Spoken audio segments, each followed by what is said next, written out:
منهم تاريم الغناء. بسم الله الرحمن الرحيم. الحمد لله والصلاة والسلام على سيدنا رسول الله وعلى آله وأصحابه وأزواجه وذريته والتابعيه وحزبه. الحمد لله. سمعنا قصيدة هذا الحبيب علي بن محمد الحبشي. هذا الحبيب علي يعتبر من الهايمين في عشق الحبيب محمد صلى الله عليه وسلم، وكان يعني أكثر ديوانه كله مدح في النبي صلى الله عليه وسلم من أوله إلى آخره، فلا يكاد تخلو قصيدة إلا وفيها ثناء على الحبيب صلى الله عليه وسلم وتودد إلى النبي صلى الله عليه وسلم بأن يوصله إلى المقامات الكبيرة حتى أعطاه الله ما رجاه وما أمله، وسبب ذلك كله شدة شوقه وتعلقه بالنبي صلى الله عليه وسلم وارتباطه بالنبي صلى الله عليه وسلم وارتباطه بالحضرة النبوية الشريفة، حتى هو عاد هلا في الصغر.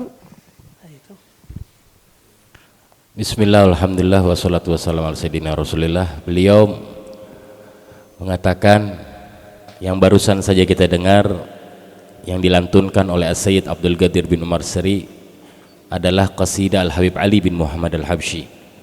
Beliau salah satu orang pecinta Rasulullah SAW yang sangat mencintai Nabi Muhammad, dan dominan diwannya Al-Habib Ali bin Muhammad Al-Habsyi, dominan umumnya isi diwan atau catatan syair-syairnya Al-Habib Ali bin Muhammad Al-Habsyi adalah untuk memuji Nabi Muhammad SAW. Hampir seluruh isi syair diwannya beliau hanya untuk memuji Nabi Muhammad SAW, dikarenakan besar ikatan beliau kepada Nabi Muhammad SAW, sehingga beliau menjadi salah satu dari pemuji-pemuji Nabi Muhammad yang luar biasa.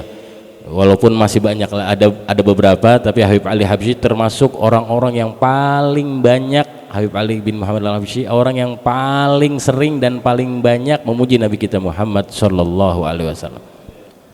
هذا الحبيب ما شاء الله كان له تعلق كامل تام بالحضرة النبوية الشريفة، وله شوق حتى كما قلنا وصل إلى ما وصل إليه من المقامات العليا والكبرى، حتى صار يجتمع بالنبي صلى الله عليه وسلم يقظة كما هو كثير من الأولياء والصالحين.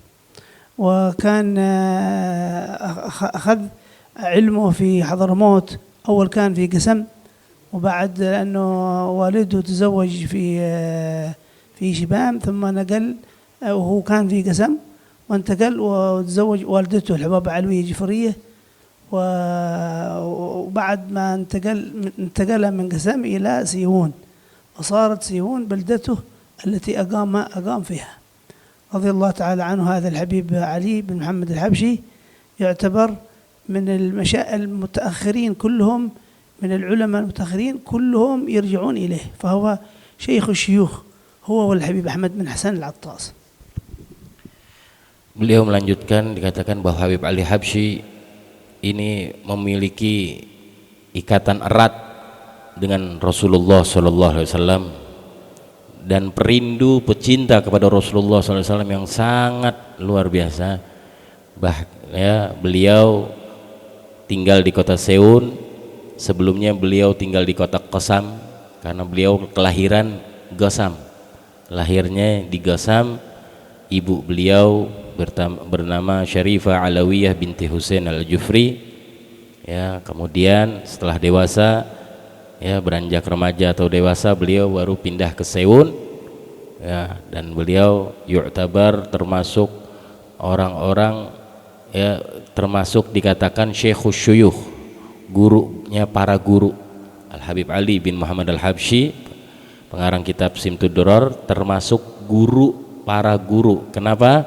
Karena al-mutaakhirin, orang-orang yang kira-kira satu abad kesekian sekarang nih, satu abad sekarang atau 100 tahun ini, kebanyakan semuanya ilmu dari beliau, atau yang belajar atau belajar kepada beliau, atau yang belajar dan belajar kepada murid atau murid-muridnya beliau. Jadi beliau termasuk guru daripada guru-guru ya, guru daripada ulama-ulama al-mutaakhirin. ثم انتقل إلى مكة وكان أخذ العلم في مكة عن والده الحبيب محمد بن حسين الحبشي الذي كان هو مفتي مكة أو مفتي السادة الشافعية في مكة. أخذ العلم عن والده وكان والده علامة كبير، حتى أنه هذا الحبيب محمد بن حسين في زمن من الأزمان أو في وقت من الأوقات كان في تريم قل العلم في تريم، ولكن وكان الحبيب محمد بن حسين هذا معروف بالمعرفة والعلم، فجاءوا أهل تريم طلبوا منه أن يأتي إلى تريم يدرس أولادهم علم الفقه، وجلبوه الأغنياء إلى تريم وصار يدرس أولاد السادة في تريم وغيرهم من المحبين، يدرسهم في كتاب فتح المعين حتى ختموه في تريم. هذا الحبيب محمد بن حسين كان في مكة، وهو والد الحبيب علي بن محمد الحبشي. الحبيب علي أخذ عن والده أخذ تام، وأخذ عن غيره سيدي أحمد زيني دحلان وغيره من علماء مكة، وكان مجتهد في العبادة. Beliau Al-Habib Ali bin Muhammad Al-Habsyi kemudian pindah ke kota Mekah. Dikala awal-awal remajanya beliau pindah ke kota Mekah dikarenakan ayahnya di kota Mekah yang bernama Al-Habib Muhammad bin Husain Al-Habsyi, ayah Habib Ali Habsyi. Beliau dapat tugas, ya, mendapat tugas ifta, majelis ifta di Haramain, majelis ifta di Mekah dan Madinah. Yang megang adalah Habib Muhammad bin Husain Al-Habsyi, ayah daripada Al-Habib Ali Habsyi. Ya, beliau termasuk bahkan dianggap mufti di kota Mekah, mufti di kota Mekah Haramain.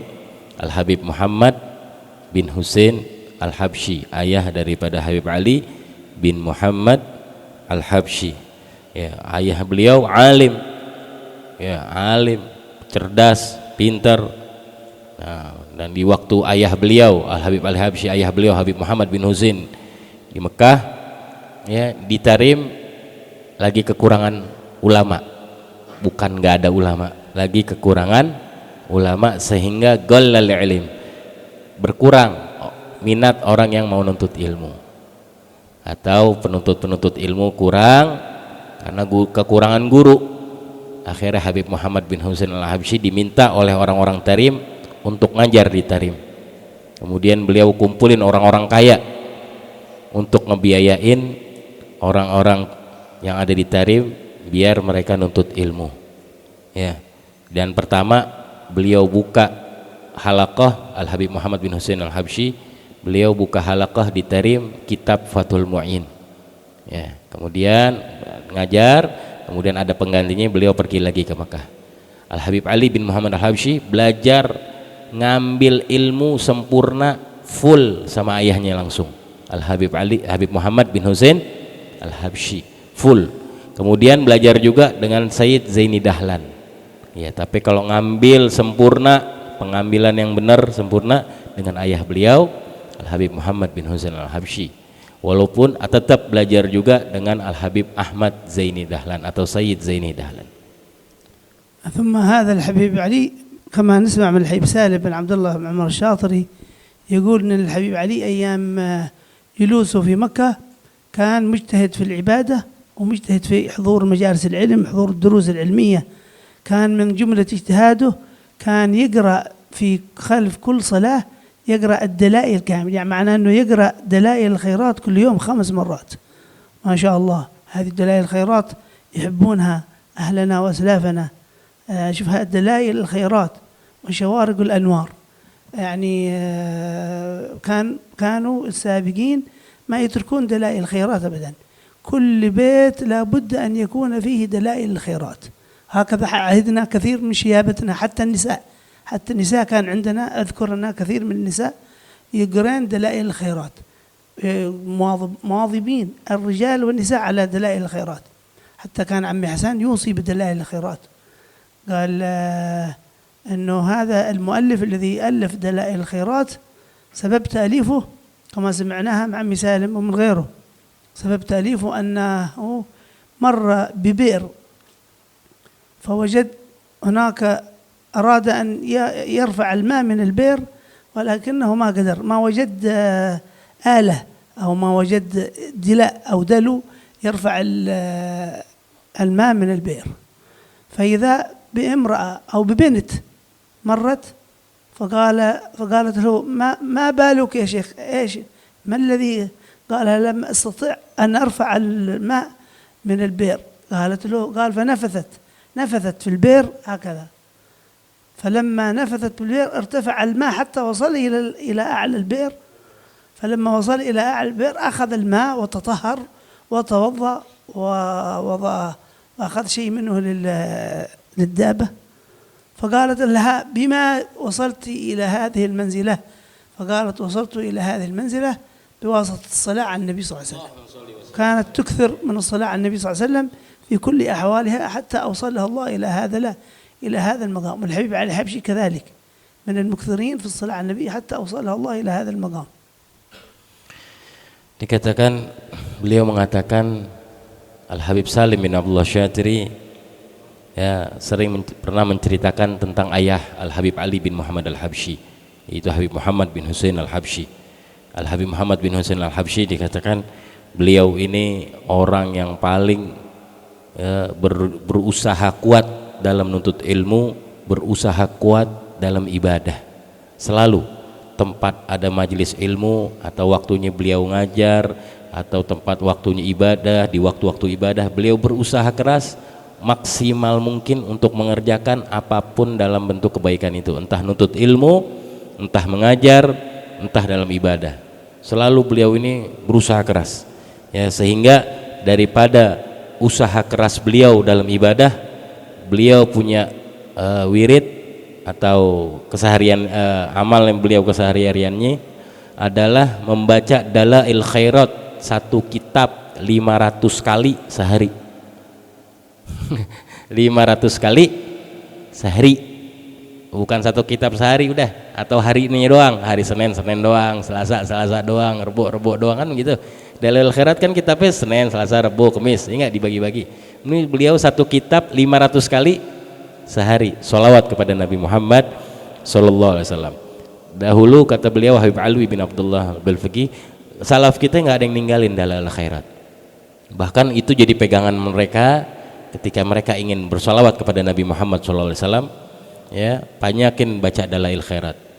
Terutama bahkan Habib Hasan bin Abdullah Syatiri pun selalu berpesan kepada kita, kata beliau Habib Alwi Al-Balfaqi selalu berpesan kepada kita jangan ninggalin Dalail Khairat. Jangan ninggalin baca Dalail Khairat, minimal yang perharinya itu baca, minimal. Dalail Khairat itu dimulai dari hari Jumat atau Kamis, Jumat, Sabtu, Minggu, Senin, Selasa, Rebo, ya, itu per hari dibagi-bagi, udah kayak seperti pasal, minimal itu dibaca.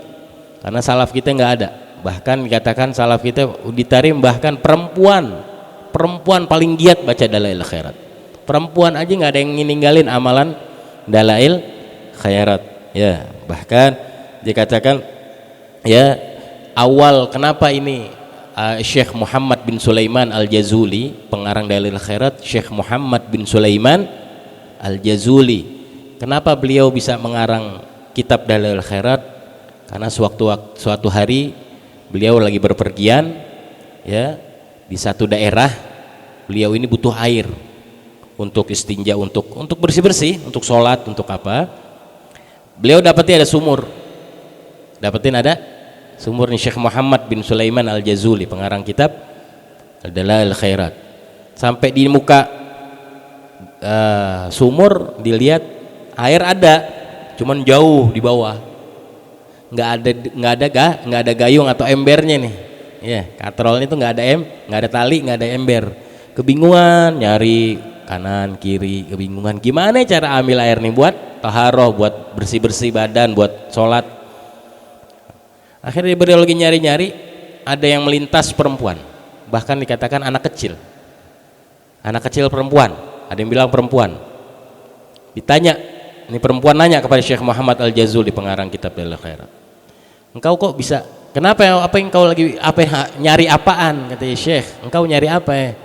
Enggak nyari apa-apaan, cuma nyari ember, aku mau ambil air nih di sumur. Saya mau wudhu, mau bersih-bersih, saya mau sholat, saya nggak ada air. Oh itu doang, nyari ember. Iya. Gunanya cuma mengambil air. Iya. Akhirnya nih anak perempuan atau nih perempuan ngedekat ke muka sumur, diludahin doang tuh. Tuh. Digituin doang tuh. Iya, sumur dalamnya begini aja ke karpet aja nggak kena air, ludah gitu ya, betul. Ini dulu gitu tuh. Ya bukan pakai reak, enggak, begitu aja tuh. Ya. Akhirnya nggak lama tuh air naik sampai dengan mudahnya Syekh Muhammad Al-Jazuli ngambil tuh air untuk wudu. Allah, kelebihan ini perempuan atau ini anak perempuan dengan sedikit ya kelebihan yang dari mulutnya cuman nyembur gitu doang tuh ke dalam sumur, tuh sumur naik, nggak perlu ember lagi deh. Silahkan Syekh katanya.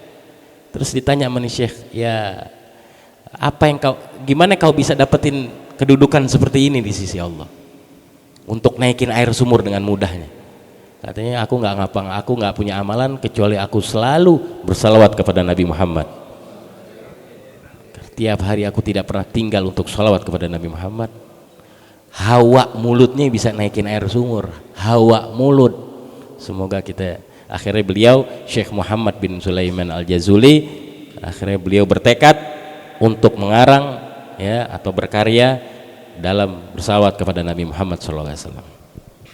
فلما رأى ما رأى من شأن هذه المرأة الولية الصالحة وما فعلته من النفث على البئر حتى طلع الماء عاهد نفسه على أن يكتب شيئا أو على أن يجمع شيئا من الصلاة على النبي صلى الله عليه وسلم، فذهب إلى شيء من المكاتب، مكتبة في فاس كما سمعناه من دكتور يسري جبري فيه، قال ظهر إلى شيء من المكاتب فأخرج كل كتاب فيه صلة بالصلاة على النبي صلى الله عليه وسلم أخرجه وصار يكتب الصلوات على النبي، يستخرج الصلوات على النبي من بطون الكتب ومن ظهور الكتب ومن ظهور المخطوطات، حتى جمع له عدد كبير من المخطوطات من الصيغ الصلوات على النبي صلى الله عليه وسلم، ثم جمعها كلها في كتاب، وبعد ذلك أخرج منها السند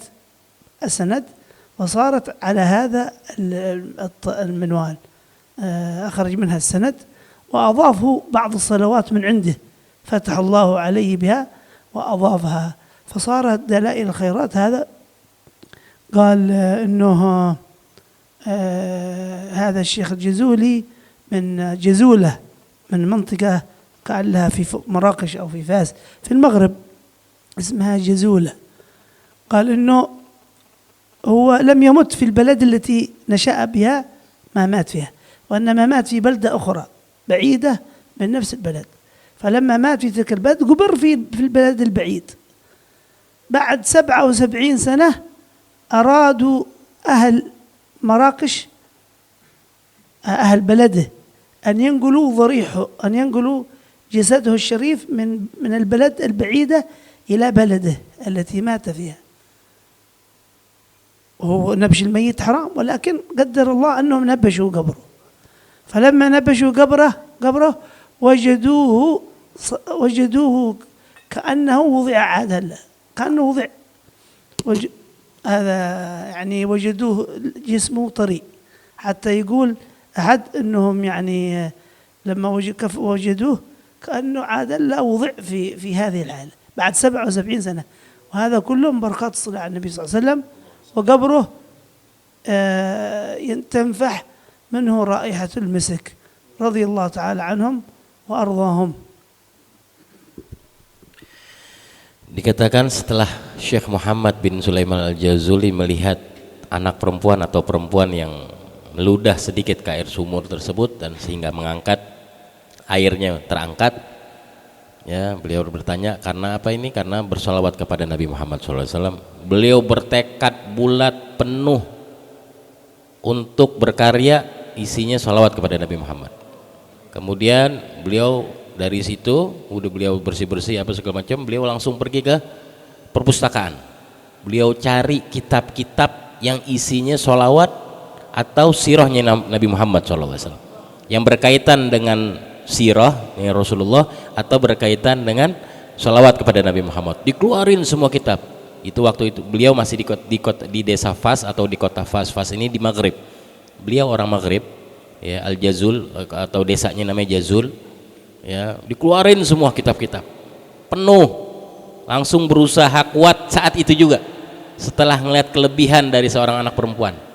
Saat itu juga beliau bertekad untuk banyak berkarya, isinya sholawat kepada Nabi Muhammad. Terus diambil dari semua kitab, diambilin setiap kitab yang ada sanad, setiap sholawat yang bersanad atau yang ada mata rantainya sampai Nabi Muhammad SAW.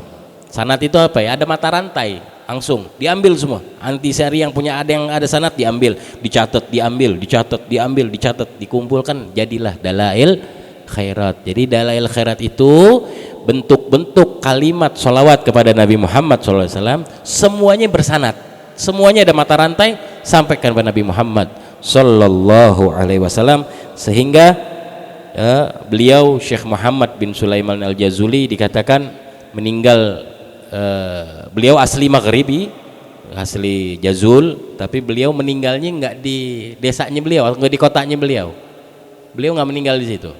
Akhirnya beliau meninggal di kota luar, jauh dari kotanya beliau, meninggal di sana ya. Akhirnya setelah 7 tahun atau 70 tahun kata Habib Ali Balfaqih, setelah 7 tahun atau 70 tahun orang-orang wilayah kotanya beliau pengen mindahin kuburannya atau jasadnya Syekh Muhammad Al-Jazuli, biar di kota kita ini, biar Syekh Muhammad ada di sini dong, kita pengen bikin makamnya beliau di sini, nggak mau di sono kejauhan, kita mau ziarah. Ngangkat jenazah kalau nggak ada uzur, kalau nggak ada apa, dilarang oleh agama. Tapi subhanallah keangkat juga. Begitu mereka orang-orang kotanya Al-Jazul nih, Imam Al-Jazuli ini bertekad mau mindahin Syekh Muhammad Al-Jazuli, begitu dibuka makamnya, seakan-akan Syekh Muhammad Al-Jazuli kayak baru meninggal tadi 1 jam yang lalu, padahal udah 7 atau 70 tahun yang lalu nih. Meninggalnya udah 7 tahun atau 70 tahun yang lalu, seakan-akan baru tadi sejam baru dikuburin, seakan-akan tuh jasadnya, kafannya, keadaan kulitnya, dagingnya, keadaan kain kafannya seakan-akan baru sejam yang lalu dikafan, dimakamin. Akhirnya diangkat, dibawa ke kotanya beliau, dan sekarang makamnya beliau di sana. Dan sampai saat ini dikatakan, sampai saat ini makam beliau selalu menghembuskan aroma wangi sebab salawat kepada Nabi Muhammad SAW. ونسأل الله العلي العظيم أن يمن علينا وعليكم آمين بالقرب من النبي محمد صلى الله عليه وسلم، آمين، بكثرة الصلاة على النبي صلى الله عليه وسلم، آمين، يلهمنا ذكره وشكره، آمين، وحسن عبادته، آمين، ويوفقنا للصالحات، آمين، يختم لنا بالصالحات أعمالنا آمين، بخير آمين، ولطف وعافية، آمين. ولا حضرة النبي.